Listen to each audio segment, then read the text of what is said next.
Hi, everybody. Ian Bremmer here, and a quick take on another historic day for the U.S. political system. Donald Trump, former president, running for president, guilty from a jury of his peers on all 34 charges in this New York case.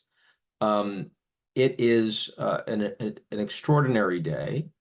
The United States has never in history had an American president convicted of a felony before.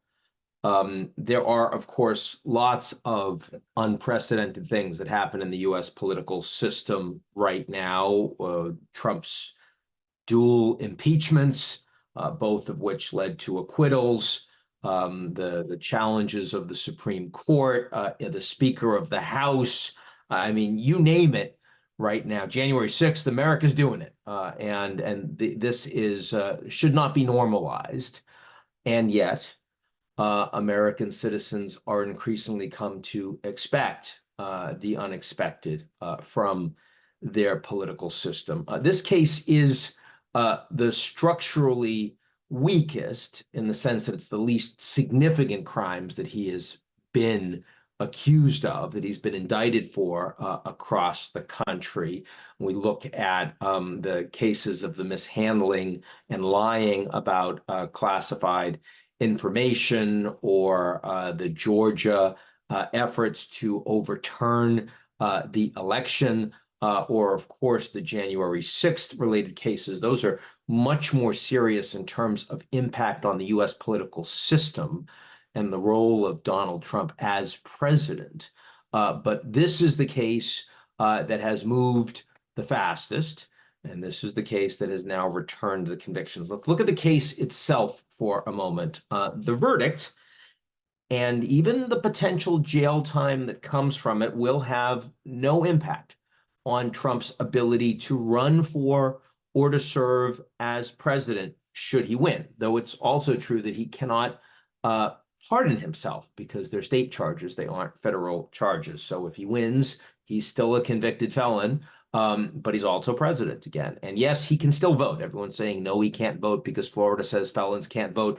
Yes, but that's if the felony is in Florida. If the felony is someplace else in New York and he's not actually in jail, then Florida has a type of reciprocity so that the rules of New York apply, so he can vote for himself, and I'm sure he's going to. On the legal front, the implications for Trump are pretty small. Prison time is pretty unlikely. Even if they're imposed, they'd be very short. Fines will be small.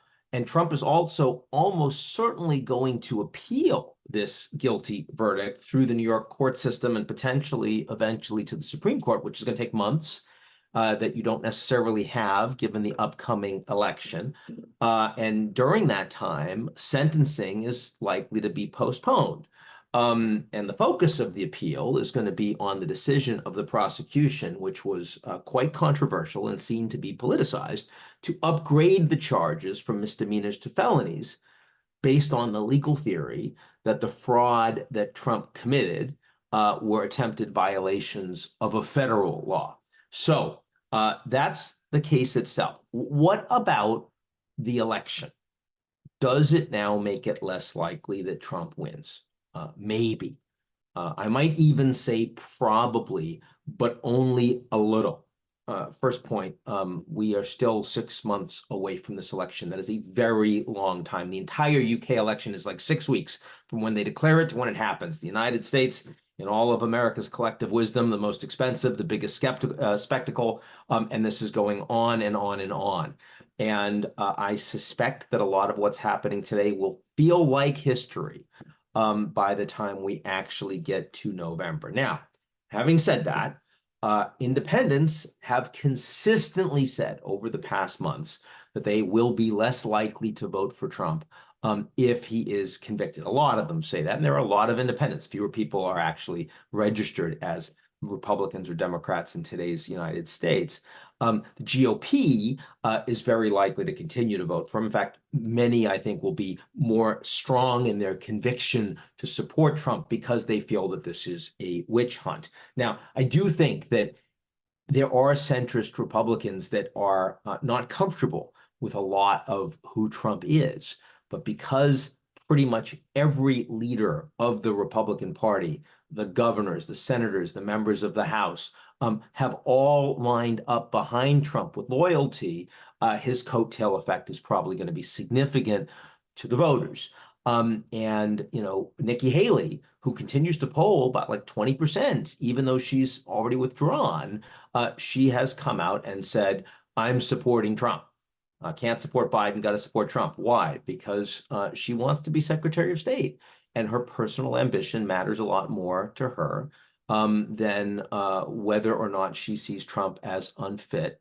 And the impact that that's going to have on the election in Trump's favor, I think, is significant. I think she was in a position to make a difference, and she did for herself.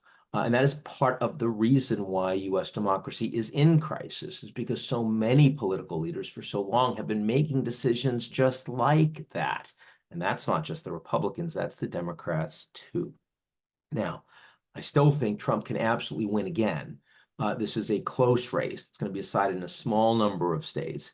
Most Americans have said that what matters to them is not the state of American democracy. What matters to them is abortion and immigration and the economy and inflation.